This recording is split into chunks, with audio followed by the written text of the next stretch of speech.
We're hitting on 61% of our bets, and I've got three more that you need to take today. Joe DeLeon here with the Sports Geek. We give out three best bets every single day during the week. Let's take a quick look back, though, from the March Madness bets that we gave out at the end of the week. The three that ended up connecting that we hit on were Tennessee minus 4.5 versus Kentucky.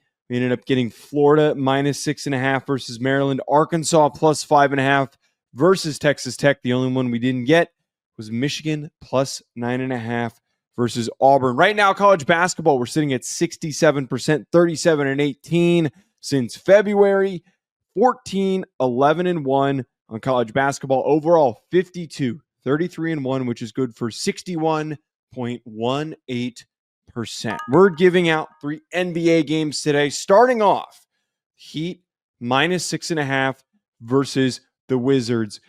This is a very close line, and this Wizards team, it's terrible. It's just god-awful.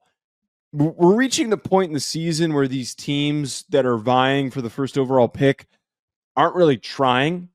A team like the Heat likely don't have very much to play for, but they're pretty hot right now. They're 5-0 against the spread in their last 5 games. They're 4-1 overall. The Wizards are just 1-4 against the spread in their last 5 games. They are barely putting together any ounce of competent basketball. Now, I know the Heat team's a little bit banged up, but I would think that still a Heat team playing for pride has enough juice to cover a 6.5-point spread. Assuming this thing doesn't get over 10 points, I would still consider taking this. It's probably going to continue to move because this bet makes a lot of sense, again, because the Heat have been playing so well and they've been covering so consistently. Next one, we're going to jump over to Celtics minus 4 versus the Grizzlies. I said this last week, and I keep saying it. Whenever we have a Celtics spread that is within 6, 7 points, anything under 10, I am strongly considering taking it. Under 5, minus 4 against a Grizzlies team that just fired their head coach despite being in the playoff contention. Just fired Taylor Jenkins. The big reason why they fired him is because they have a very poor record against the top teams in the NBA. Most of their wins that they've compiled have been against weak, bad teams that they've faced off with. More importantly, though, current trends, Celtics are 4-1 against the spread in the last 5. Grizzlies are 1-4.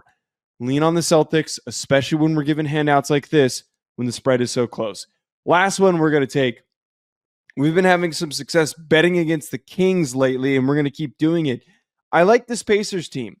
They have been playing very underrated basketball, and they would have covered for us last week against the Lakers if it wasn't for a freaking last-second tip-in by LeBron.